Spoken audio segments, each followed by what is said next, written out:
ఆలోచిస్తాడు. కారు కొనిచ్చాడన్న ఆనందం కొద్దిసేపు ఉంటుంది. నాకు ఎస్యూవీ ఎందుకు కొనివ్వలేదు అని ఫీల్ అవుతారు.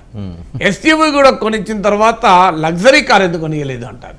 లగ్జరీ కారు కొనిచ్చాక బోరు కొడుతోంది, ఇదే కారు ఏడాది అయింది అని పని మొదలవుతుంది. అందువల్ల ప్రజలకు ఉండేటువంటి ఒక మెటీరియల్ సాటిస్ఫాక్షన్ లిమిట్లెస్.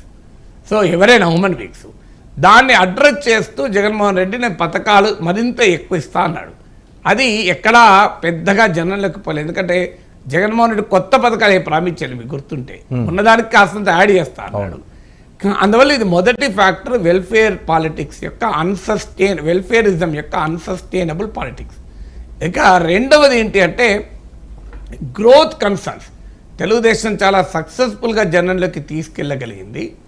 జనంలో కూడా ఈ రిజల్ట్స్ గనక బట్టి చూస్తే మనకు అర్థమయ్యేది ఒక గ్రోత్ కన్సర్న్స్ ఉన్నాయి. అంటే ఇప్పుడు ఒక తల్లి చాలా జగన్మోహన్ రెడ్డి ఆశించింది ఏంటంటే ఉమెన్ ఓటర్ మీద మొత్తం నాకు మహిళలు ఎక్కువ ఇస్తారు అని ఆశించారు.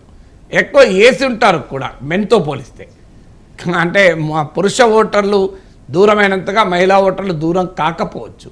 కానీ మహిళా ఓటర్లకు కూడా ఒక క్వశ్చన్ ఏమొచ్చిందంటే, ఇది కూడా నేను గతంలో ఈ ఉదాహరణ చెప్పాను. నాకు పెన్షన్ మా అత్తకు పెన్షన్ వస్తుంది, నాకు కాపు నేస్తమో లేకుంటే ఇంకేదో వస్తుంది, మా ఆయనకు వాహన మిత్ర వస్తుంది, అమ్మ దీవెన వస్తుంది, కానీ నా బిడ్డకు ఉద్యోగం లేదు కదా. సో నాకు అన్ని కలిపినా 10,000 అవుతాయి కదా. నా కొడుకు ఉద్యోగం వస్తే నాకు 30,000 వస్తాయి కదా అనేటువంటి ఎంప్లాయ్మెంట్ గ్రోత్ అనేది చాలా క్లియర్గా పనిచేస్తుంది. మీకు అప్పుడు ఇప్పటి వరకు ఉన్న ట్రెండ్